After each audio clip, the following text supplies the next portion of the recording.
Welcome to the Michigan UFO Sightings and Paranormal Encounters podcast, where we explore the unexplained and mysterious phenomena that have occurred throughout the state of Michigan and beyond.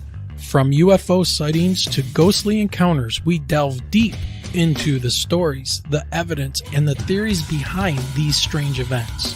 We are your hosts. I'm Michelle. And I'm Wayne.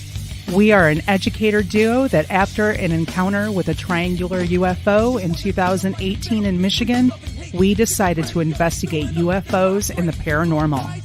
In this podcast, we will be speaking with eyewitnesses, experts, and researchers to uncover the truth about some of the most intriguing cases of paranormal activity in and around Michigan. Our goal is not to convince anyone of the existence of these phenomena, but rather to provide a platform for discussion and exploration. So, buckle up and join us on this journey down the paranormal rabbit hole.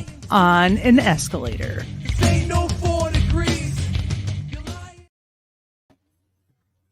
Okay, welcome everybody to the podcast. How's it going out there? Michelle, how are you?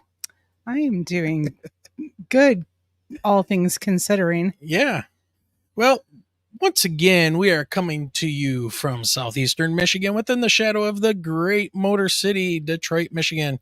We are tucked away in our little humble abode. Glad to be in our little humble abode. And we want to welcome everybody to the show. It is Sunday, July 14th, 2024. We hope you're having a good summer because we're about to get some nasty storms here in a little bit. Yeah, we're due for something tonight.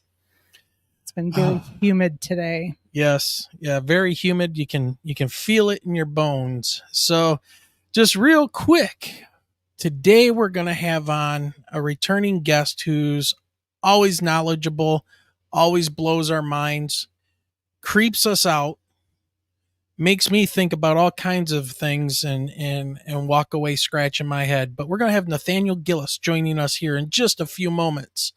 And we're going to be talking about different warring factions within our government when it comes to disclosure. UFOs, are they alien? Are they from the spirit realm? Can we consider both? We're gonna dip into that a little bit, and we're also gonna talk a little bit about what AI might have to say about some of this stuff. How is that gonna play into everything? Because this is after I watched J-Lo and Atlas yesterday. Yeah. So we watched that. It's a great movie. Everybody check that out if you want to be a little bit freaked out by AI. But yeah, I mean, if you consider that our brains are just electrical signals going back and forth, and our brain is a big processor, AI is basically a big brain built out of different computers learning everything it can from the internet. Why not? Why couldn't our computer systems and stuff be hacked, even from a spiritual entity?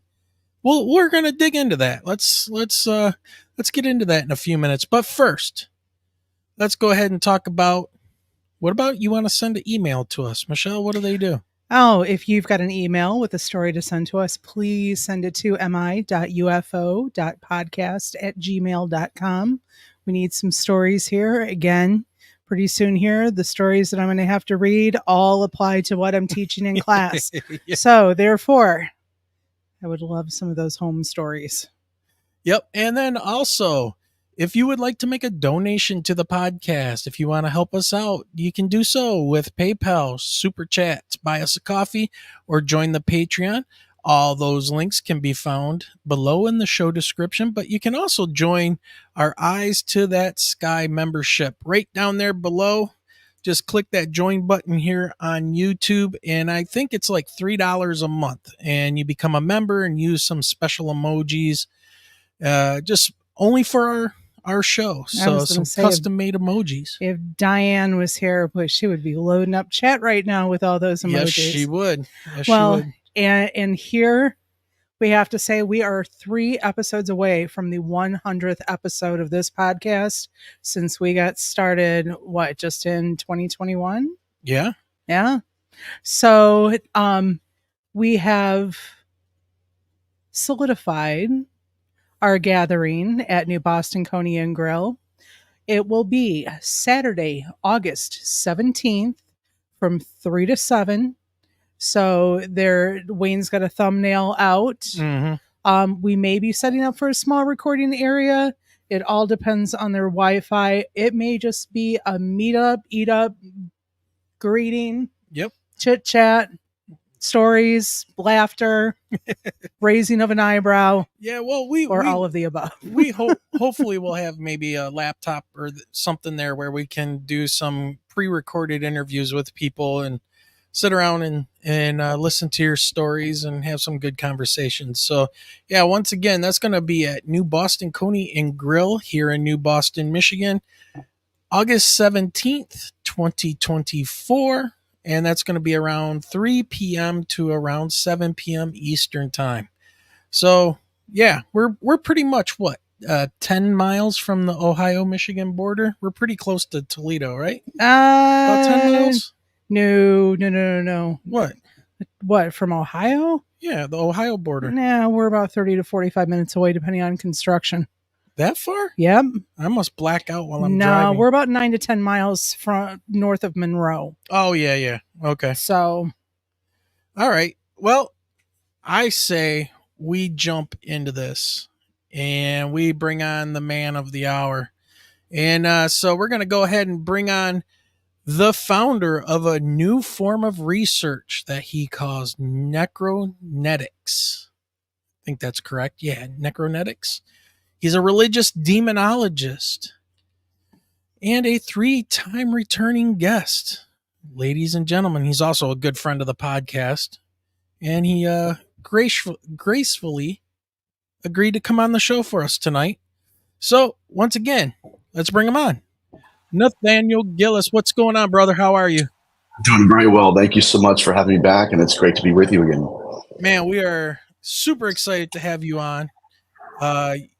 You always make us think and really, man, really question so much stuff, dude, because I have friends who are experiencers, but I also think that they are deep rooted in their atheism, and nothing wrong with that. I don't have a problem with that. They're not believers, or some of them are believers in totally different religions. But man, when somebody starts talking about these UFOs and they are not nuts and bolts, and we ask people, hey, why don't you just consider the spiritual realm as a possibility? Just think about it, right? No.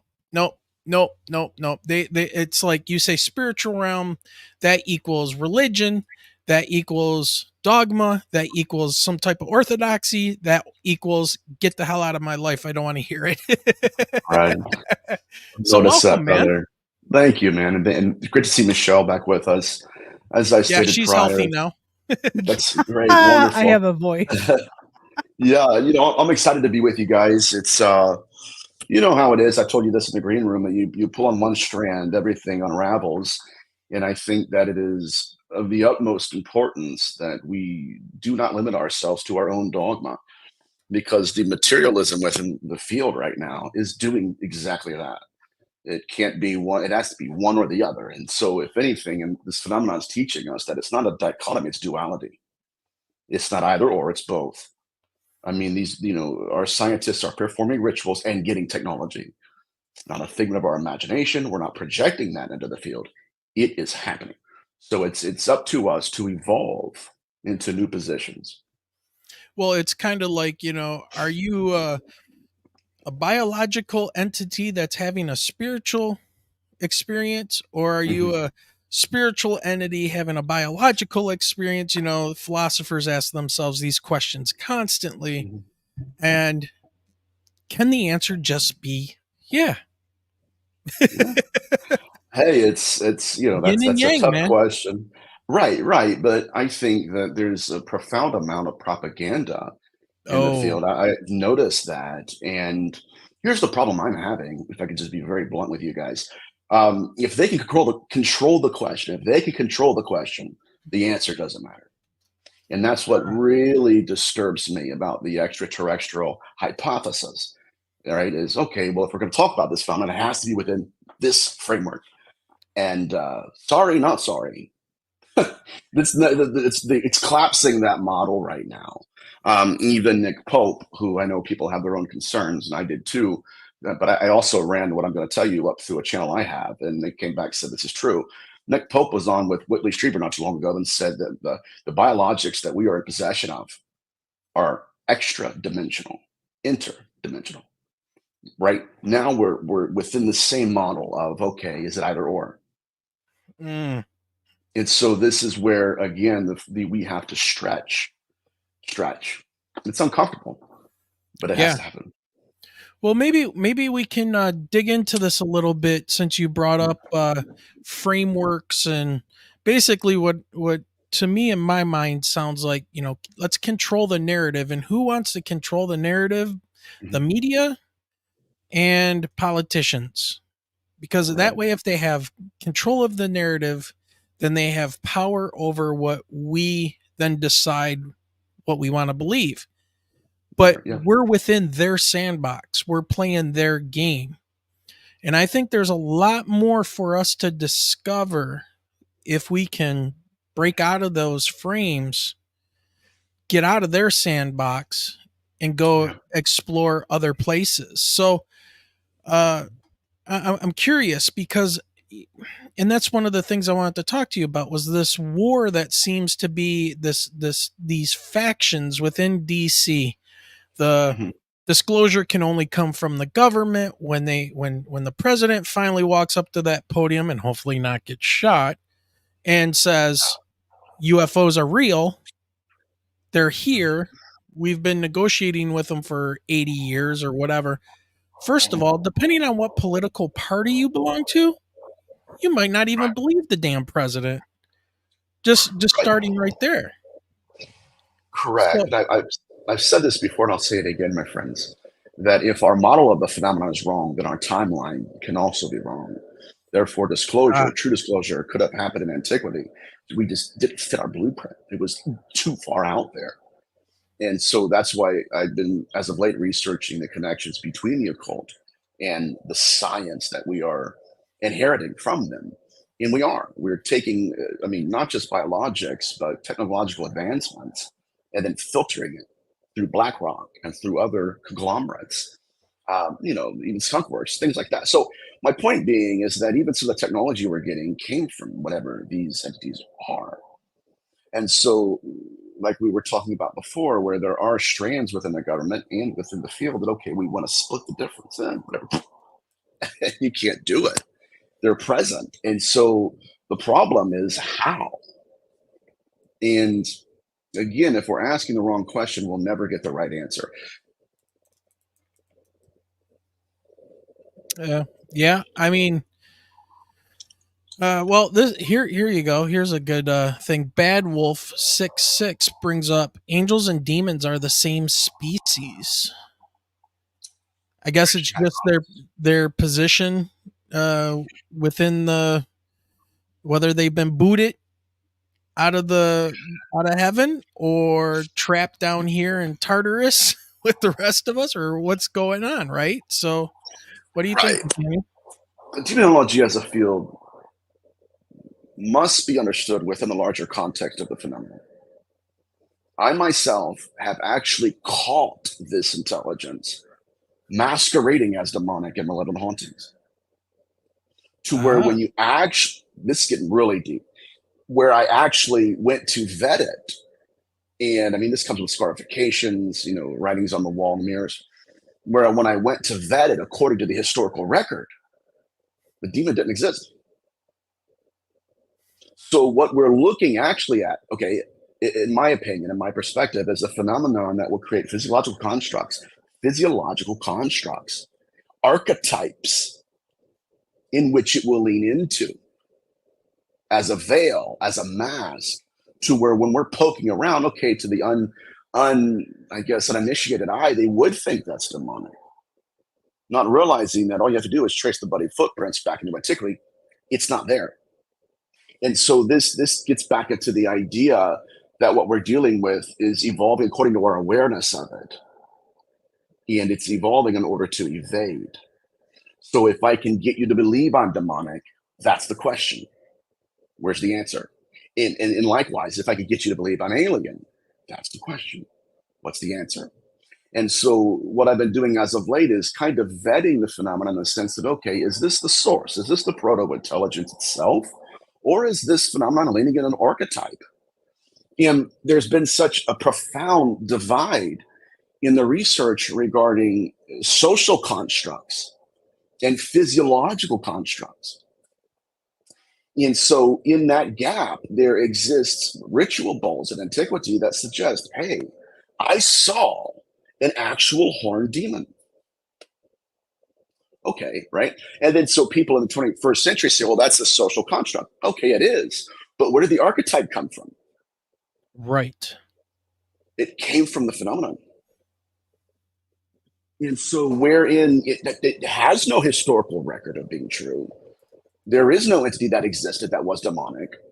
Now it's almost manifesting to and manifesting through. And we are in that paradigm as we speak. You know what? Taban brings up a Yeah. great question. I love this question because I was just thinking this. Christianity is only so old. Okay. So Christianity, remember, is the New Testament built off of the teachings of Jesus after thousands of years of the Old Testament. Mm-hmm. Right. So you got to look back, Taban, through the Old Testament and how old that is. So, Nathaniel, being as academic as you are with this material, what were these things before? Let's say, what did the ancient Jews or Hebrews of the Old Testament believe? And then what about the New Testament in Jesus? Because I know he was casting out demons and things too. So do we have a divide? Do we have a different type of cultural system that evolved during those times of Old Testament, wrathful God, kill the Canaanites, they're worshiping snakes and yada yada, and Yahweh wants war and wants those people wiped out because they're Nephilim, they're worshiping the Watchers and all of this stuff. So there's spiritual warfare, and then we have Christ. And now we have these demons that have been trapped and killed and stuff. So why don't you take it away and give us a little info on that? Well, yeah, I think the question is structured around the idea that Christianity authored demonology. It did not, right? It pre-existed. The field and research pre-existed modern, or at least first century Christianity. So there was a great divide within the literature. And as far as I can tell, the earliest manifestations or incarnations of the phenomenon were believed to be ancestors, or what are called divinized ancestors, who were not less than human. They're more than human. And so somewhere in antiquity, there was a split. Usually, at least my research led me to believe it was somewhere in the late Iron Age, where some people believed that what they were encountering was a ghost, someone that recently died in their family. And then you had others who believed they were encountering deities, demigods. And yet, when you're looking at both models and both incarnations of the phenomenon, you have a thread interwoven that leads us into a greater understanding. And that is this. I'm pumped because you're going to love this. There are ritual bowls where the phenomenon was instructing these individuals, practitioners. It really didn't matter if they were ancestors or if they were demigods. The same methodology was present.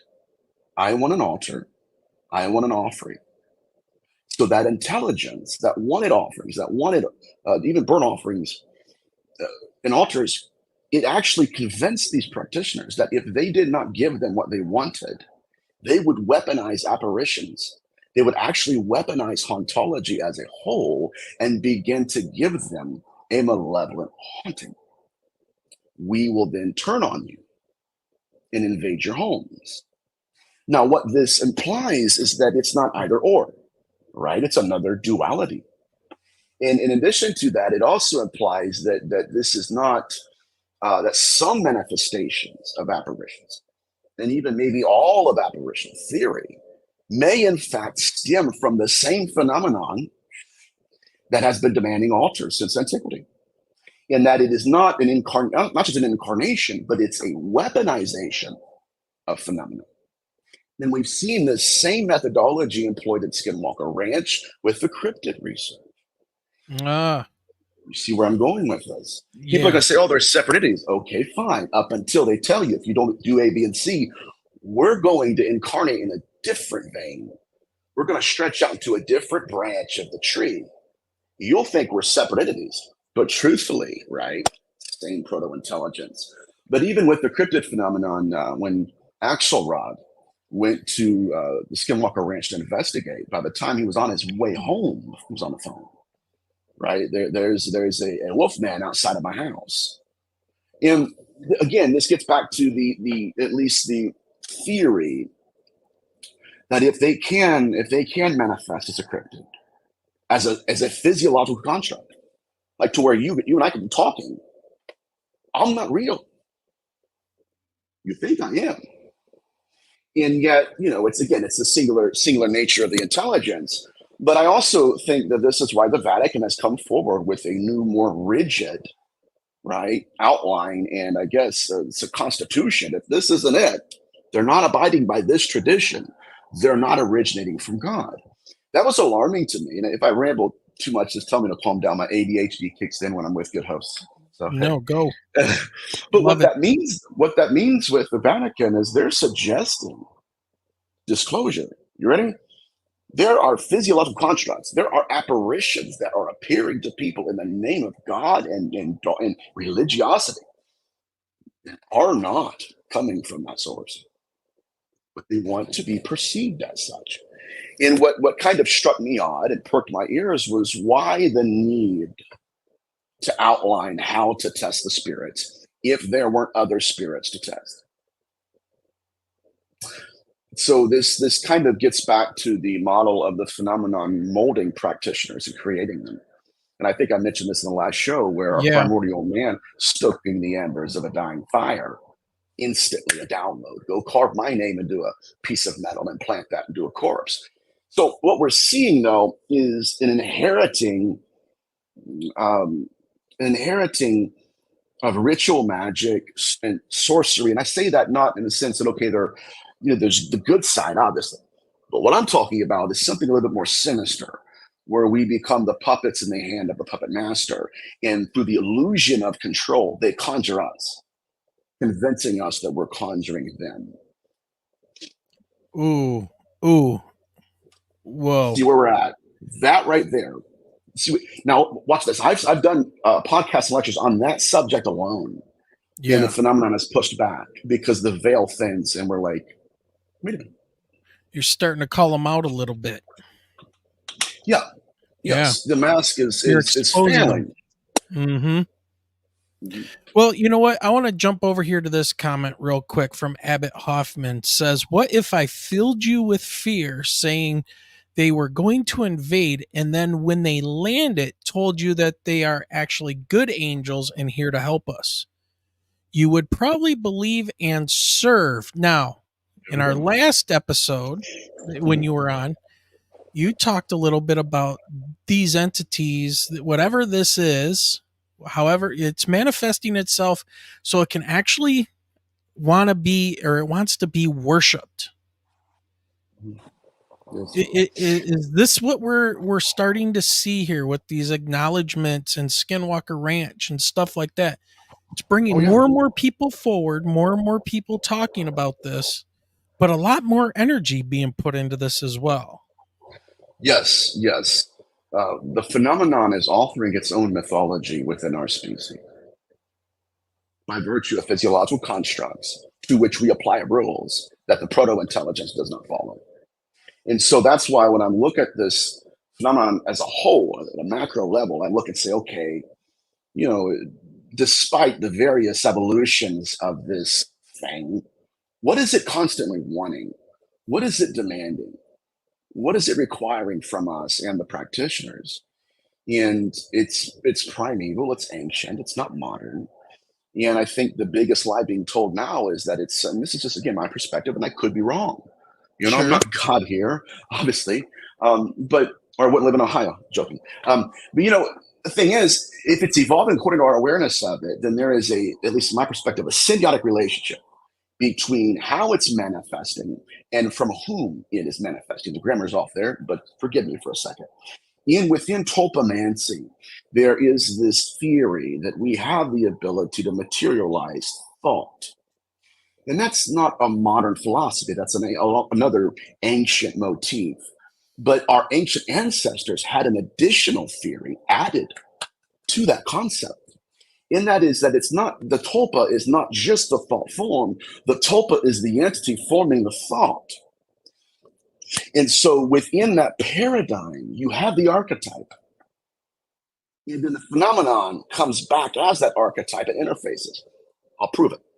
The phenomenon through abductions, we've seen it demonstrate a unique pathology where if it manifests as Jesus, the experiencer tests it. Are you the historical Jesus? Remember what I told you about demonology? Let's follow the historical record. Okay, you're not in the yellow pages. Who are you? And so is it the first century Jew? No. No. It's the Swedish Presbyterian version of Jesus. One, right, that does not fit the historical narrative, but it does fit the cognitive interface being projected from the experiencer. That is where that image originates. And so it's not just authoring, it's stepping into the archetype. And in that way, this is why it's so difficult to detach ourselves from that entity. Because when you see the image and you believe in the image, and I say this after pouring over copious amounts of case studies, especially with incubi and succubi, believing in the image turns into obeying the image. And in that obedience, now you see the phenomenon step into the actual agenda. And at that point, the mask is pulled off and we're making eye contact with the proto-intelligence that wore the archetype in order to, and this is a phrase that I need everybody to burn into your memory, in order to manufacture consent. That's just my humble perspective. That's what the evidence at least is suggesting.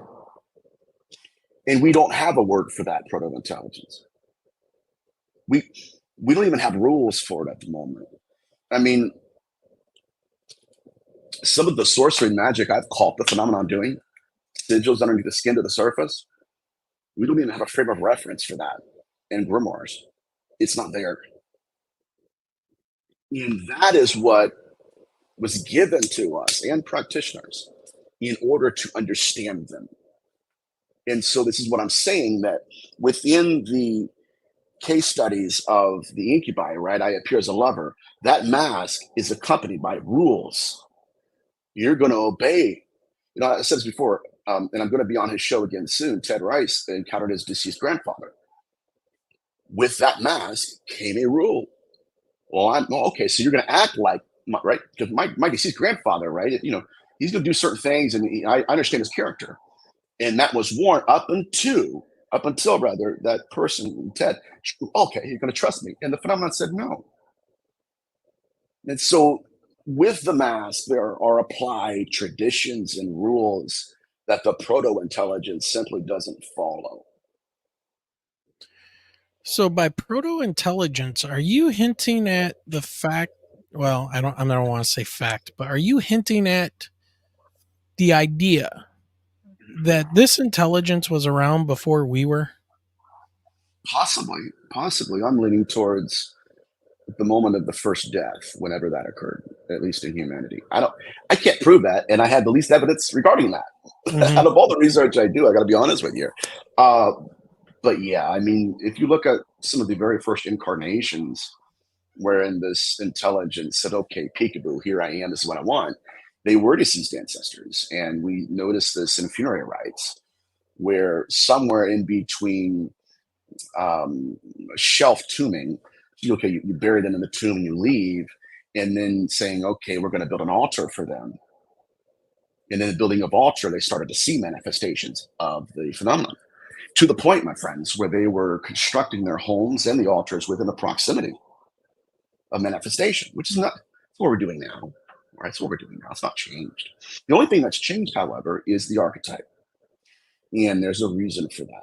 Because again, it's almost like we're pawns in someone else's story. Characters. Pawns. In their story, right? Is that what we're kind of talking about? And I think I saw it mentioned in chat here that the so Bad Wolf says, where is it?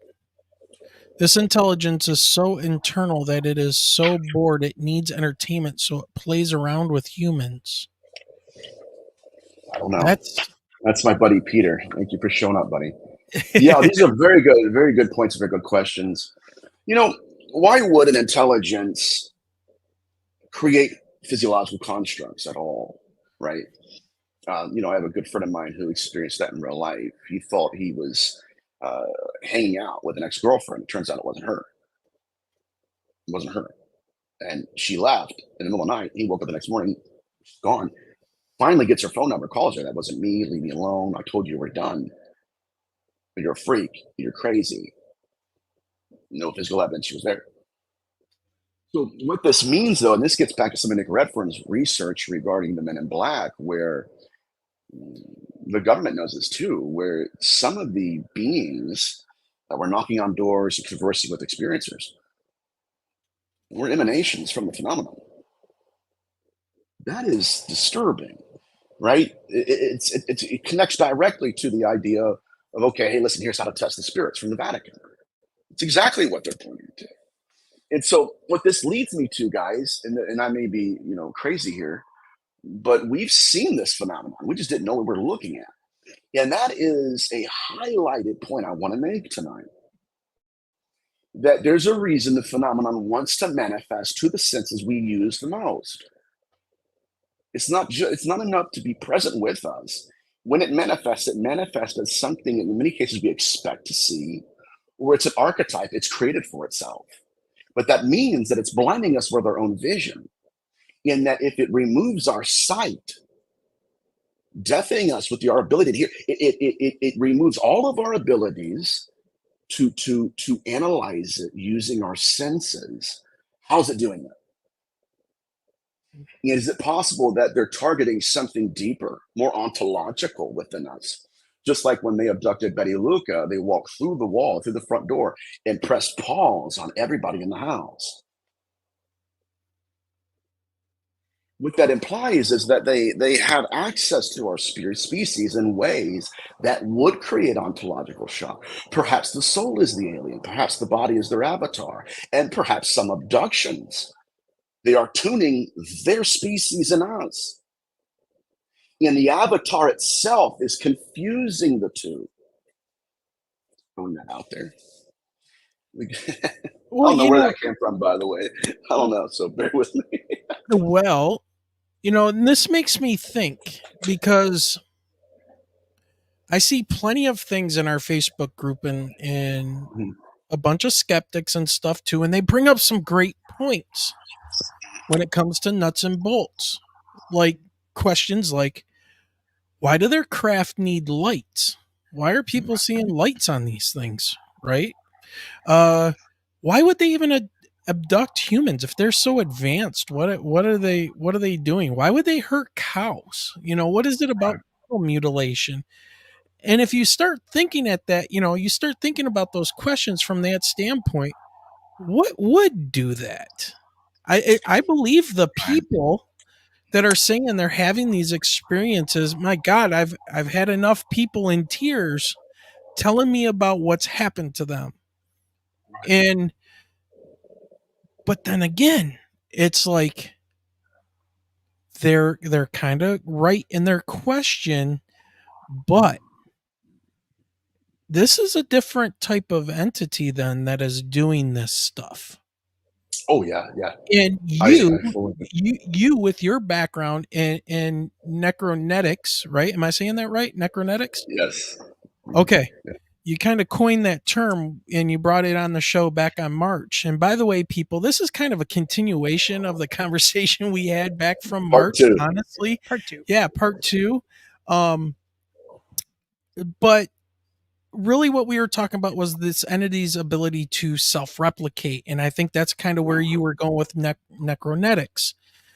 Is this that continuation of what people are seeing? And yeah, why do flying saucers need lights? Well, right. I don't believe it's just to impress us or to capture our attention. There are But billion other ways to do that. Yeah. if it was in the zeitgeist and it was in our consciousness that this Mhm. Kenneth Arnold told the news that they saw flying saucers and the media ran with these pictures of flying saucers and stuff, that got into everybody's subconscious for the last 80 years. Star Wars, Close Encounters of the Third Kind. Now this entity has something to tap into There we go. to Yes, sir. manifest. A new archetype, brother. A new archetype, right? And yes, again, I need to hit this home even more. The tulpa is not just the thought form, it's the entity that formed the thought. And from that form comes the ability to structure something. Yeah. And so here's another thing that I think is a piece of the puzzle. If the phenomenon can create apparitions, can it create the image of a UFO or UAP? Here's why I say that, because, and you're right, it is nuts and bolts to the point that it is nuts and bolts, stuff that cannot traverse in space, where it pushes even the limits of physics. And I'm not a scientist, everybody knows that, but to the point where you couldn't fly that there. Now, this is fascinating too. Even to the degree, my friends, where some of the UAPs that are landing, it's a mixture of new technology, but it's antiquated in the way that it's held together. What does that mean? That's an archetype. That's an archetype. And in many cases, again, it's based on a literacy sometimes, a literacy of the experiencer. There are people, again, that are biblical, and I say that not to look at they're stupid, not at all. There are people, right, that went to Sunday school, but they never knew, okay, he's a first century rabbi. I just thought he was this, and boom, that's what it manifests as. And so yeah, again, if they can weaponize an entire field of apparitions, apparitional theory, ontology, as an archetype, then what makes us, honestly, what makes us believe they're actually aliens? If it could this also be just another role they're playing?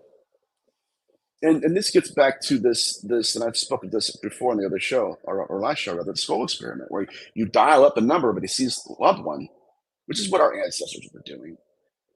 And an extraterrestrial picks up. Hi. And yeah, so how could a species that's present with but absent from, how can it evolve according to our awareness of it, unless there was some kind of program, or at least a policy, a tradition, a creed, a way in which each and every step we move further, we're okay, yeah, well, we believe it's this. They've already provided another figure.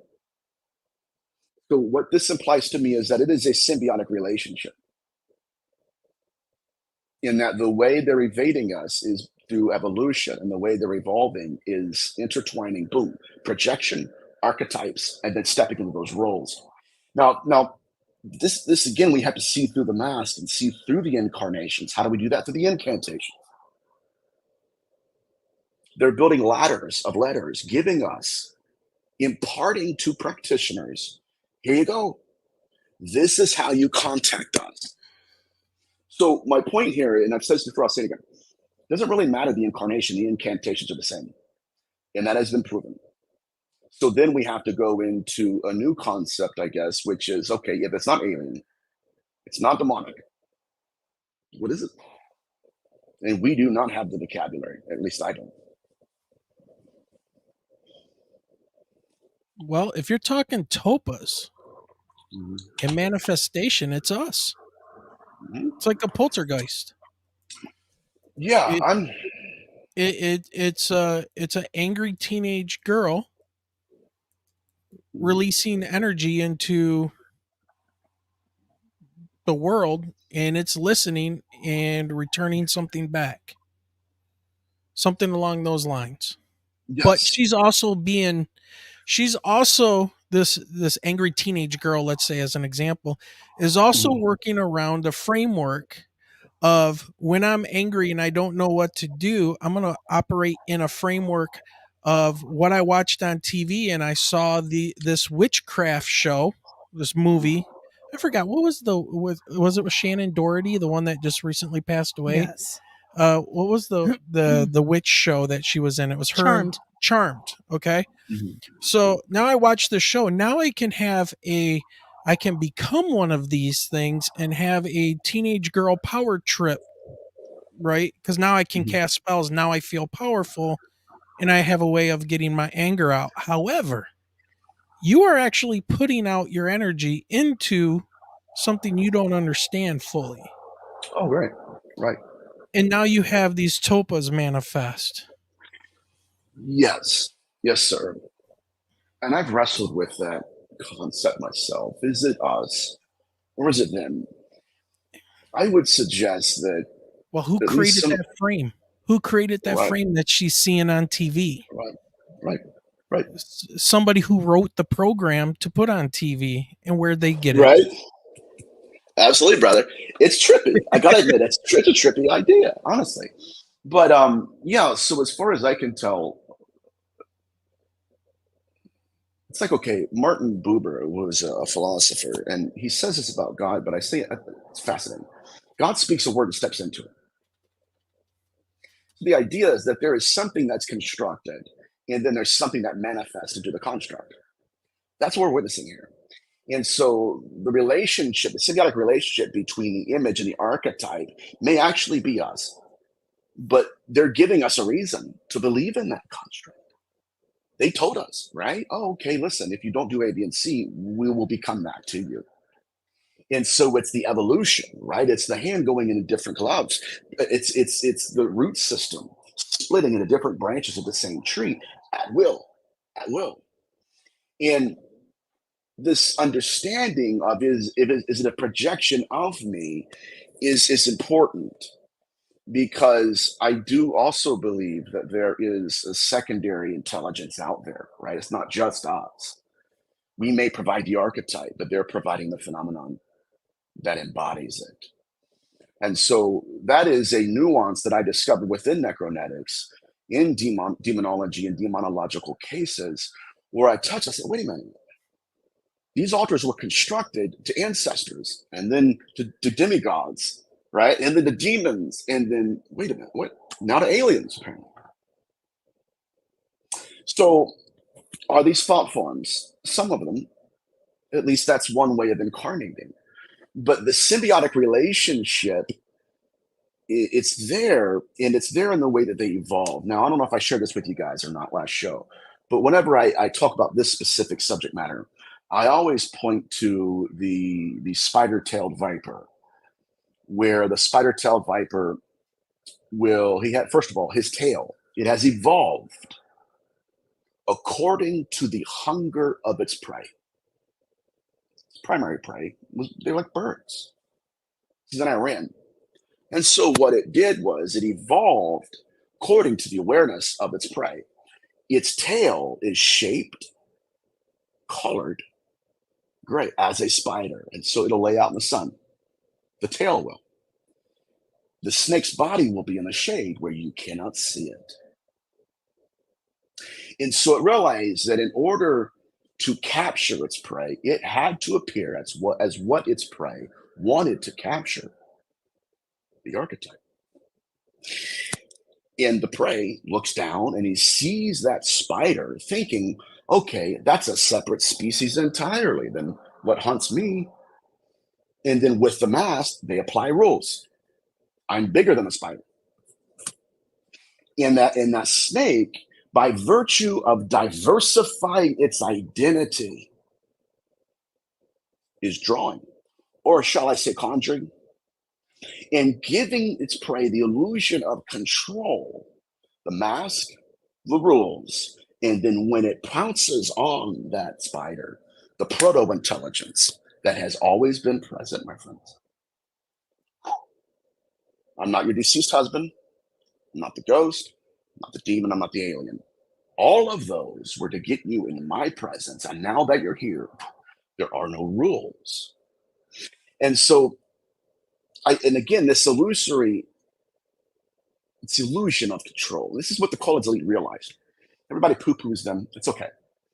But the Collins elite were performing these rituals 10 minutes away from my house. I live in Ohio.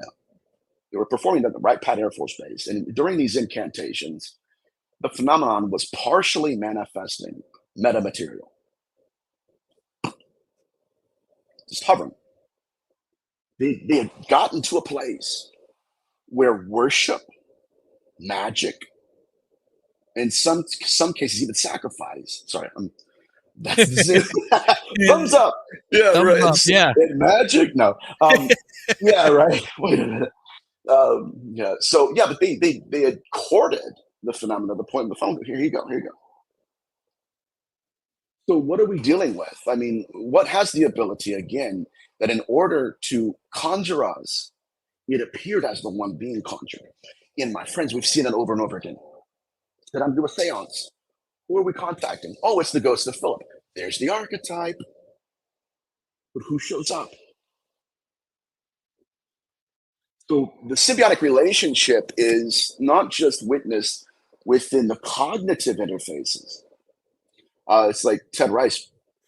Again, he was on a ship with his grandmother during an abduction. This is fascinating. An entity was trying to copulate with the grandmother. No, I'm not doing it. So then the entity leaves, comes as the grandfather. And I read that, and I talked to Ted about that. I think it was on a show. I'm like, okay, what about that? Let me make a point here. As after that in Ted's presence, he said this quote, and the entity returned to himself in real time. That should raise red flags in the ETH movement, where if it can don the mask of a deceased loved one and literally just zoom back to where, then why can't it do any other thing, right? And matter of fact, why is it that and Steve Mayer has footage of this where we've actually shot rockets, missiles at UFOs, and guess what they do? They dissipate and they collect themselves just like an apparition. So if this is a proto-intelligence that has the ability to masquerade as various archetypes, then it's authoring its own mythology. And at will, it can weaponize entire fields of research.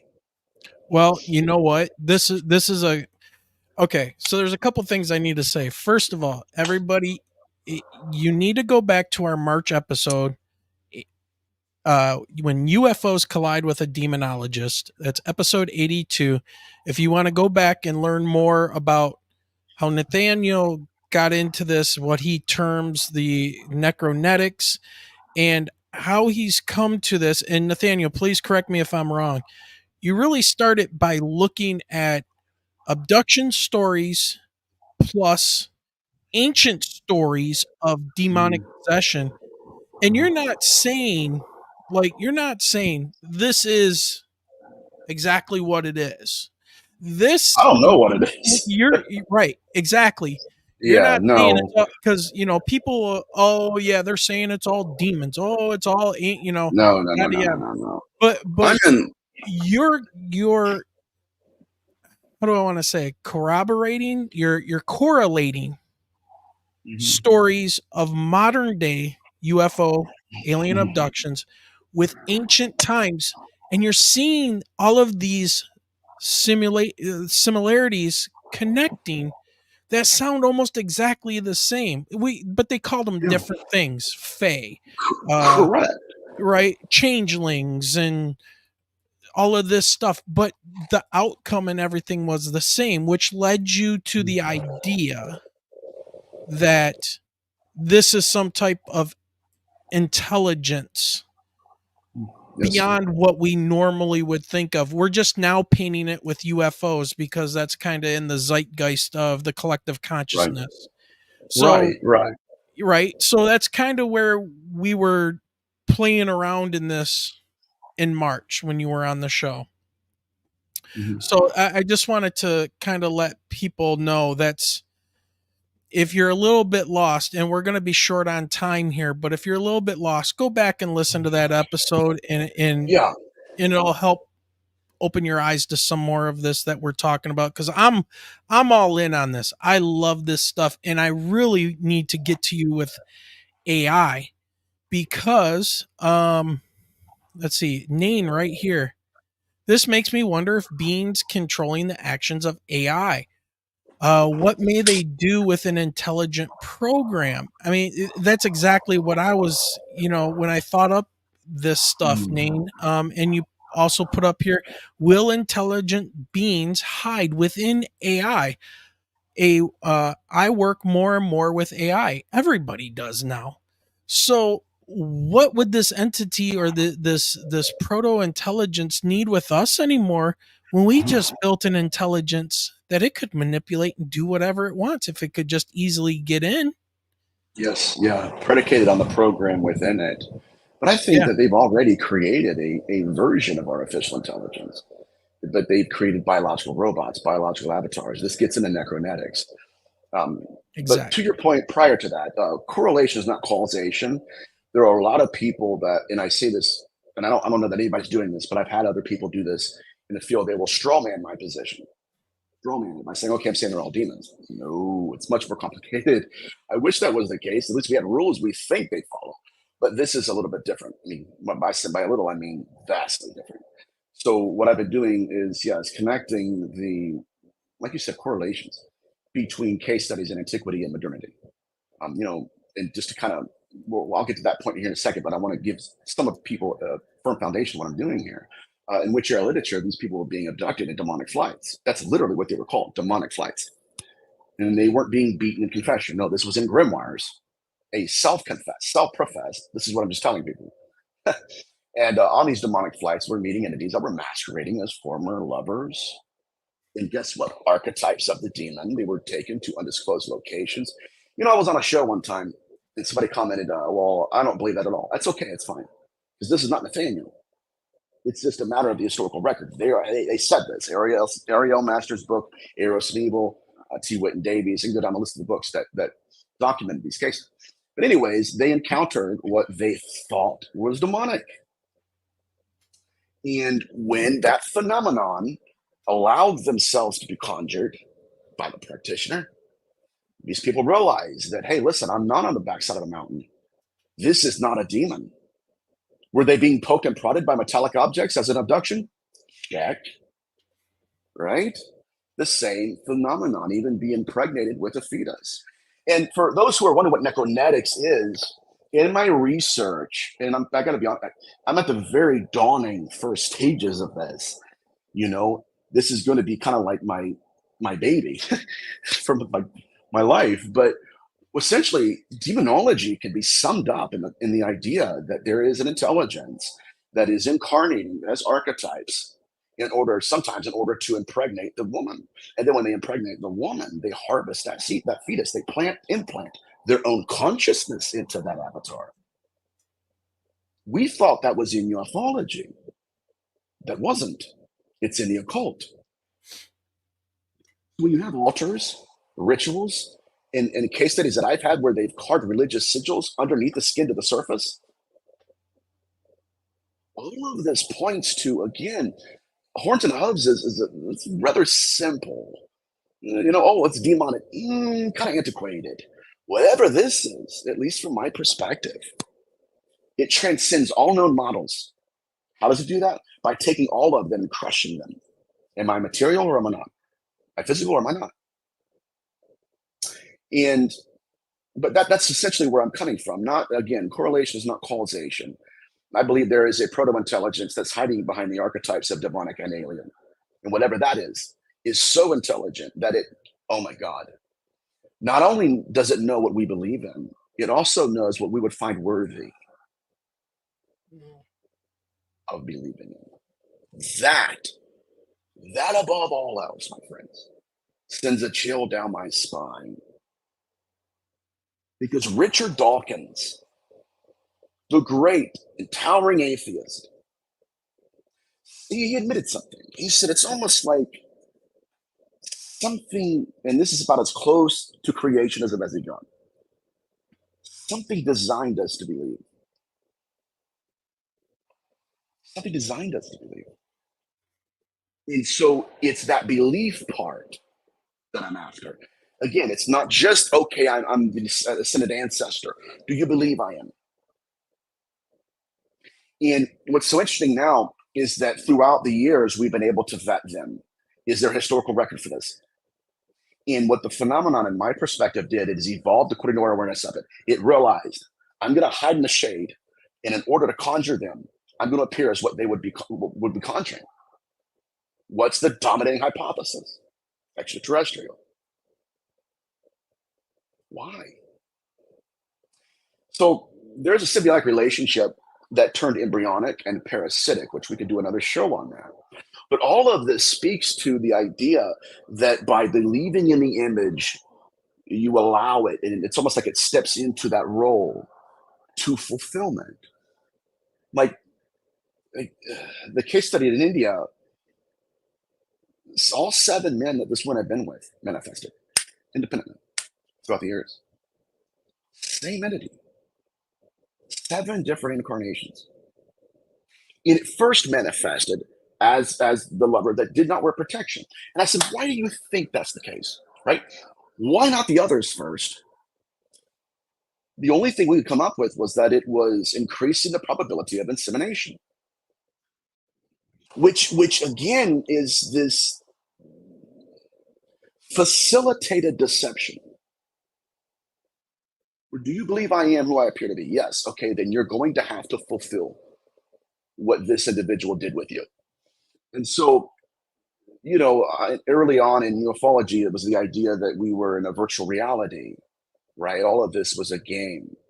There are factions of that ring true.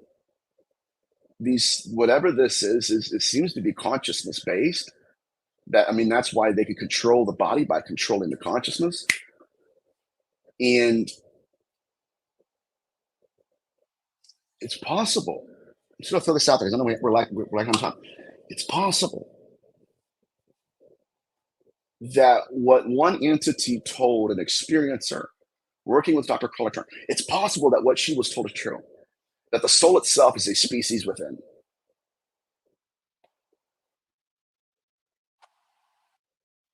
In that when the phenomenon connects to that person, this is okay. Why is it that when we have abduction accounts, the experiencer is told, you will not remember this? It's almost as if they're tuning a portion of that avatar that does not belong to the avatar itself.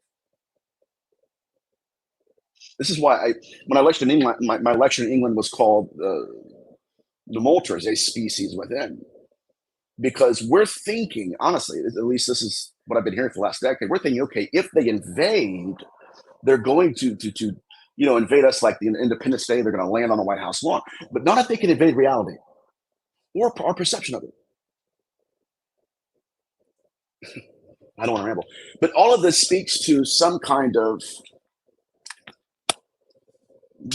programming where the consciousness is not the driver, it's the vehicle. To where it's not just coming through, it's coming through to come to. And that's why, my friends, when I experienced the shadow figure, the shadow woman that was straddling me in the dream, in the nightmare, which, by the way, we're called dream demons in antiquity. In the dream, it was straddling me. And then when I woke up, to my utter astonishment, it was present on me physically. So, how can it be both in consciousness and then out in the real world where you can touch it? Or at least subconscious, right? If you were dreaming. Yes, it doesn't fit. This is why I believe the phenomenon is not just manifesting to, it's manifesting through. And in that power struggle between the image and, watch this, it will reinforce perception management. I've noticed that too. I'm not just your deceased lover. I am going to cause you to believe I am. That's diabolical. That's diabolical. I mean, I even, one of my favorite case studies to reference is Dr. Carla Turner, an experiencer that she was working with, a cookout. Okay, that's a UFO. She says, Dr. Turner, I saw it in my binoculars, but I didn't even own them. I owned no binoculars. So it's coming to, or coming through with the archetype, and then it coming to. And whatever is inhabiting that archetype is lawless. It wants to appear, right? Put me in a circle of salt and I'll obey you, until it breaks through the circle and beats the tar out of the practitioner. What does that tell us? I'll tell you what it tells us, right? It's the snake diversifying its identity in our worldview. And then by the time we realize what's going on, it's too late. Now, Michelle had somebody ask a It was question. it was Aaron, because we've had this discussion before about the Rh negative factor with blood types Mhm. and the connection between extraterrestrials or biblical connections to the Rh negative. Have you ever done any sort of research or had any thoughts into this? Any connections? Yes. So, as far as I can tell, the imagery of the ancestor was not just a cognitive construct. They were creating biological avatars to rehabilitate themselves. And so, one text written in the first century said that they were appearing to women in the images of their husbands, which we talked about that, but that they were impregnating them with a fetus that mirrored their own apparition. So you would look at the avatar that appeared as the entity the woman encountered in her dream. It's not just a fetus, it's not just a gray, it's not just an avatar. This is the materialization, the literal flesh and blood avatar of whatever that entity was that came through and to in the nightmare. Not pregnant by the incubus, ladies and gentlemen, pregnant with it. And that avatar, in and of itself, has to be preserved. It's a bodysuit. And I hate to frame it that way because it sounds just uncouth, but it really is. Now, as far as the Rh negative goes, I haven't been in that corner of the research. I have friends that are doing that now, but I know it's true, and I believe again it's to facilitate that avatar, to keep that intact. That's the extent of my research regarding that subject. It would be interesting to see what your friends come up with, considering how low the percentage of the world's population is Mhm. of being Rh negative. Yes. Now, also, this is interesting. This may be a interconnectivity. Say that 5 times. Early demonologists were triangulating the what's called scatology, secretions and excretions of victims. They were triangulating that with what the entities were using in ritual magic. They were harvesting the excretions of recently hanged men and then using that. And in some cases, down to the letter of what they're doing with experiencers. Everything that they're taking now, they took then. The only difference is then they were employing it with ritual magic and in hybridization. So this is what I'm saying. It doesn't matter how modern the incarnation, the incantations are ancient. And that seems to be one of the more pronounced connections that links all of these various phenomena. Now, Nain had asked a question about, aren't Rh negatives more resistant to diseases?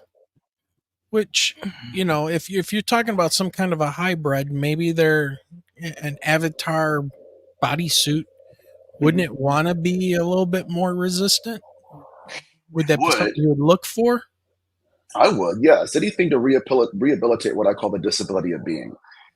This is another idea from antiquity where the the theory was that some of these entities were not just deceased individuals, but they were disembodied. And by the way, someone mentioned demonology in the Bible. When the field looks at demonology, they think of Ed and Lorraine Warren, which is nothing wrong with that. But we need to be thinking of T. Whit Davies, right? We need to be thinking of people, and there's no disrespect in that, and I hope people take it that in that way. We need to be looking at antiquity, not modernity. And antiquity, their earliest demonologists were saying things like, "Look, they're talking to a young man. How old are you? Oh, I'm 20. Okay, yeah. Well, what happened to you last night? Well, I don't know. I was taken. Okay, what happened? Well, an entity mated with me, copulated with me. Really? Yes. Then what happened? Well, they gave me a child that told me it was mine. This happened, guys. This happened. Okay, and then what'd you say? Well, I have no idea. I'm a virgin. Boom. That we're not getting that in Hollywood because it doesn't sell movie tickets. But if we got down to the root system of this intelligence over and over again, over and over again, and I need to hit this home too, that when we're thinking of incubi and succubi, do not think of them as who, think of them as how. And that through possession, they impregnated. And through impregnation, they created the avatars. So this is where necronetics is. All of this is underneath the same proto-intelligence that has convinced us, but not just by stepping to, but stepping through, convinced us. It's the other, this, it's that. And this is why we started off the show, at least I did, with, okay, if they can control the question, the answer doesn't matter. And thus far, the question has been controlled. Yeah, they just have everybody chasing their tail. Mm. And nobody can really figure out what's going on because we're more interested in disagreeing with each other and living within that conflict of the frame that they have created. Correct. Yeah, it's either or.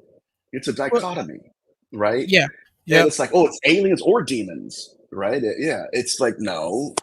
Again, this is my perspective, and I absolutely could be wrong. But it appears as a highly manipulative species that has something to do with consciousness.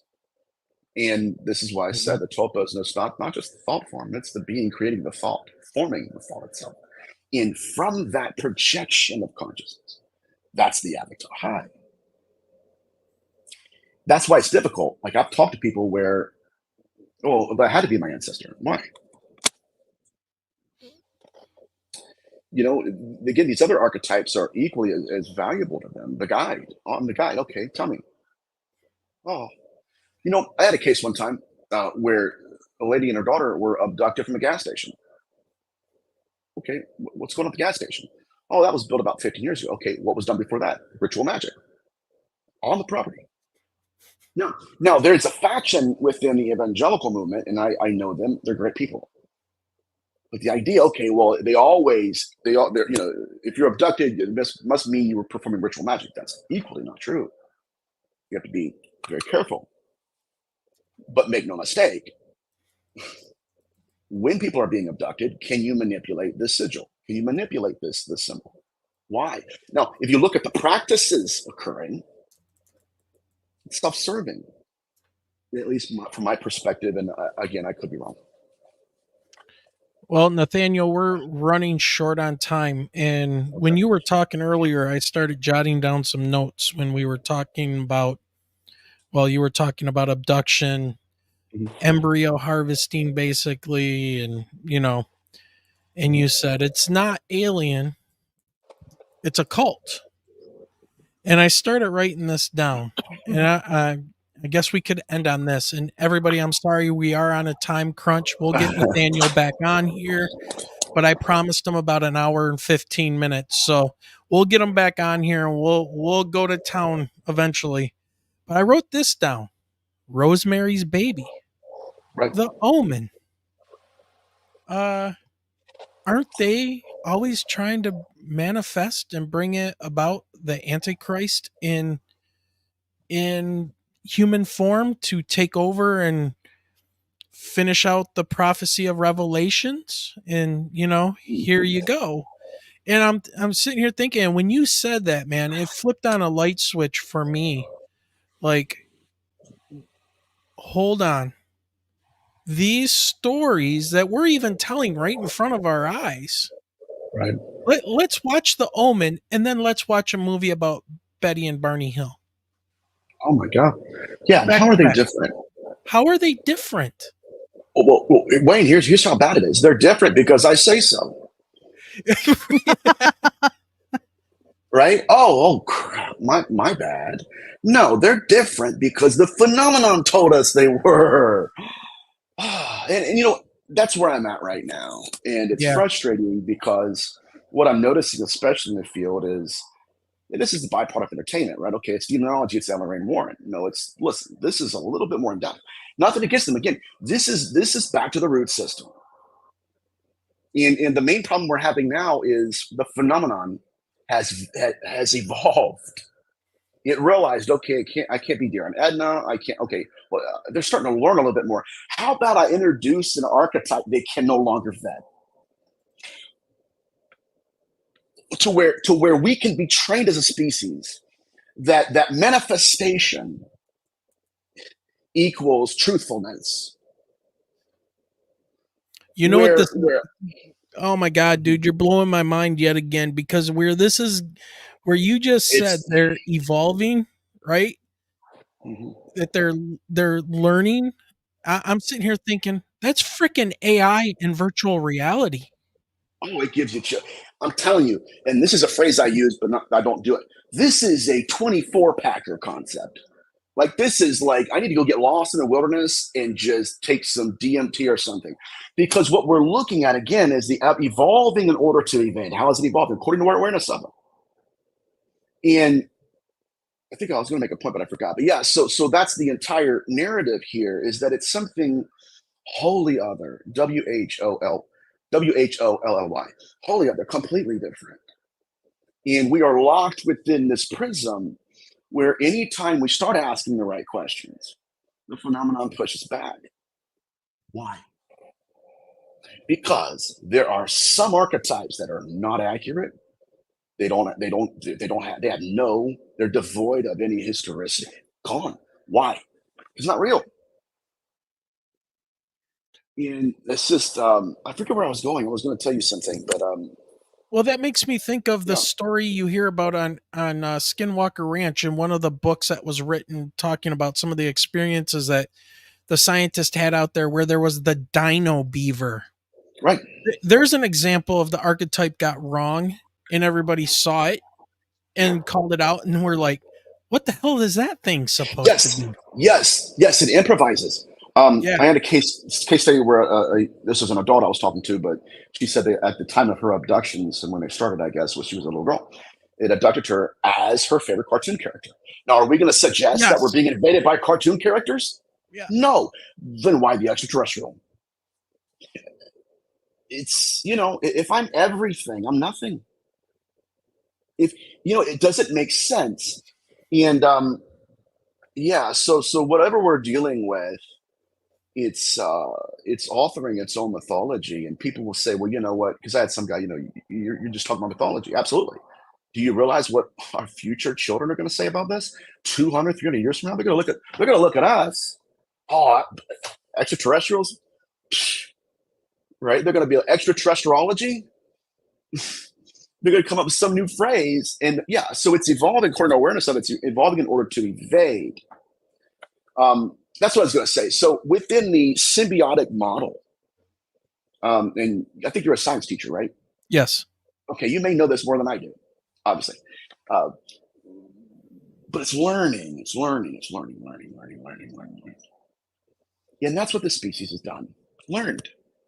And when we get deep, like really deep, then it's like, okay, how do they know what we would define as worthy to believe in? Because that's ontological. That's existential. It's more than just I'm a deceased ancestor. But how do we construct our argument towards believing in it? And that's what they had. It's just disturbing to me. Well, now I'm starting to wonder: is this freaking time traveling AI? Is it our AI evolved from the future coming back all the way to the past and reshaping us? Yeah. I There we go. Yeah, yeah. Revision to our species. But yeah, that's what necronetics is, and yeah. I'm looking forward to moving in that direction here in the future. Well, But I know I'll we're tell running you out of what. time, and Yeah, I'm going to tell you, man, we cannot wait as you dig deeper into this stuff and share some more of your research. And We have a part 3. yeah, oh yes, yeah, there's going to be a part 3, part 4, obviously, because as Nane said, this has been a fantastic show. There's so much to talk about. We barely scratched the surface on Washington, D.C. You brought up DMT. I have a question here about ayahuasca and people Mhm. having shared visions of the same type of what do they call them? Machine Ma- elves. Machine elves and all of this stuff, right? They're seeing the same types of things, and we'll get into that. I'll save those for next time. But all right, Nate, I know you got to run, so thank you for coming on tonight, Thank and you. let us know when you're available, and we'll get you back on, and we'll do a little bit of a longer show. Yeah, All right, we've got a few questions that we'll have for you for the next time. Oh yeah, oh yeah. all right. I'm looking forward to it. Thank you so much, Wayne, Michelle. Great to see you again, my friend. You guys have a phenomenal week. All right. All right, you Thank too. you. You Take care. too. All right. Michelle, man. I feel like I got Woo. the pen because I see a question from Nane that I'm going to write down. Write that down. Write it down. I am. Well, everybody, I know we usually do about 2 hours, but we didn't want to Nate had a time constraint and we want to honor that as much as possible. So let's take a quick look at our poll, by the way. So I had asked a question in chat and we got 18 votes on it. It said, do you think that entities from a spirit realm could be masquerading as high tech aliens, UFOs, UAPs, all of this stuff that we're seeing? And 77% said yes, it could be. They think that could happen, and 22% said no. So, and I'm not answering it because I wrote the question. So yeah, so man, yeah, everybody in chat once again. I just want to run through the list here. We had Nane here tonight. We had Aaron's Energy 313. We had Abbott Hoffman. We had Bad Wolf 66. Starry Messenger was here. We had Lurking Billy and Bob asking here. questions. Yep, Billy Bob was here. Probably when Tabin was here. Probably when it started to get a little deep into the demonology and stuff. Billy Bob Rick probably took off. was Rick here was with us. Rick Davis. Let's see who else. Just want to give you guys a quick shout out. Nathan from the Quantum Show. Oh yeah, Nathan's listening from the Quantum Show. He's listening from work. So, and make sure you guys check out Nathan over at the Quantum Show. He talks a lot about this stuff as well. Not so much demonology, but the quantum realm. So, yeah. Now, well, again, hopefully we will see you guys on August 17th from 3 to 7 at New Boston County. Yep. And that will be, what was the time? 3 p.m. to 7 p.m. Yep, you said, 3 right? to 7. Perfect. All right. And we'll keep reminding you guys that we're going to be doing that on August 17th. Now, we will see next weekend's going to be a little bit different, folks. We're going to actually pop on Saturday night. Yeah, Saturday. We're trying to get a guest instead of doing next Sunday, because Michelle and I are doing a vacation thing here coming up. We're going to do the 20th, and it might just be the two of us, or we might be able to line up a guest in that amount of time. So we will post something and keep everybody updated. Make sure you're hitting up our Facebook group for latest news and information on the podcast and the show. Keep an eye out. Make sure you subscribe and hit that notification button, by the way. And YouTube is very funny with how they shadow ban people, especially shows about UFOs, demonology, religion, abductions, all that stuff. They seem to have a bug up their butt. about shows like ours. You say UFOs. Yeah. We'll put you on the back burner. Yeah, right. No, they do. And you know what? Another thing is we were getting thousands and thousands of downloads of the audio podcast until Spotify took over the platform. It used to be, God dang it. What was it, Michelle? What was the name of our podcasting platform before Spotify took it over? Oh, Jesus. Anchor. Oh, yeah.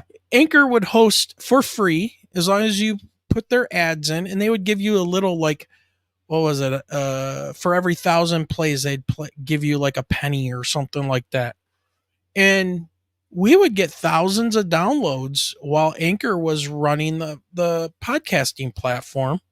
Spotify bought it, took it over, and our downloads just kind of died out, even though we're on the same platforms.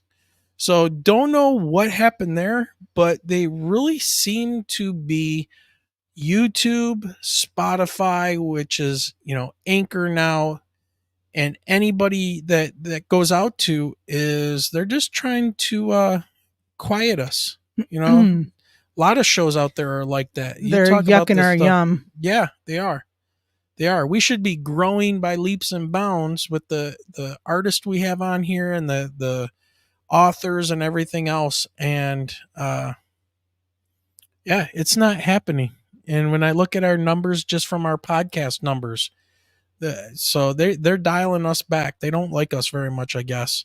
So yeah. That's okay. You guys like us and you're here. Yeah, that's right. That's right. So maybe they just don't like us being on YouTube. Who knows? I don't get it. But anyways, we're still here. We're still doing this. So the 20th, Saturday the 20th, next week, we will do a live. It may just be Michelle and I. It may be Michelle and I and a guest. Who knows? We'll figure that out and we'll let you guys know. All right. Anything else coming up, Michelle? Besides August 17th and our show on the 20th of this week. Ooh, thanks for reminding me. August 4th. Yep. August 4th, we have an author coming on who is a reporter. Let me show you guys this. And this is the thumbnail. He wrote a book, and I think you guys will like this. And let me share the screen. Let me go to the window. Said, how are you both on Rumble? Are you on Rumble? Yeah, we are on Rumble.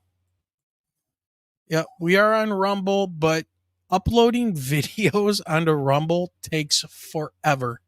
It's horrible. Well, it's kind of like TikTok too. And TikTok, your show can only be so long. Yep. Well, okay. So real quick, coming up on August 4th at 8 p.m. Eastern, we're having the author of The UFO Paradox, The Celestial and Symbolic World of Unidentified Aerial Phenomenon. His name is Keith Thompson, and he's going to be joining us on August 4th. So really looking forward to that show. That's going to be a great one. And maybe some of the stuff like we talked with Nathaniel tonight might coincide and match up with some of his writing. So I have his book. I got the PDF of the book, and I need to dig into it and read it and see what he has to say about all this. But this has been awesome. I love it when Nathaniel comes on. But I think it's getting to be that time, Michelle. What do you think? It's that time. The cats are going crazy, and I need to go see what they're destroying. They are destroying something. All right, everybody. So we're going to get out of here. We love you guys. We're glad you joined us tonight. Have a great night, everyone. Have a great night. And remember, keep those eyes to that sky. sky.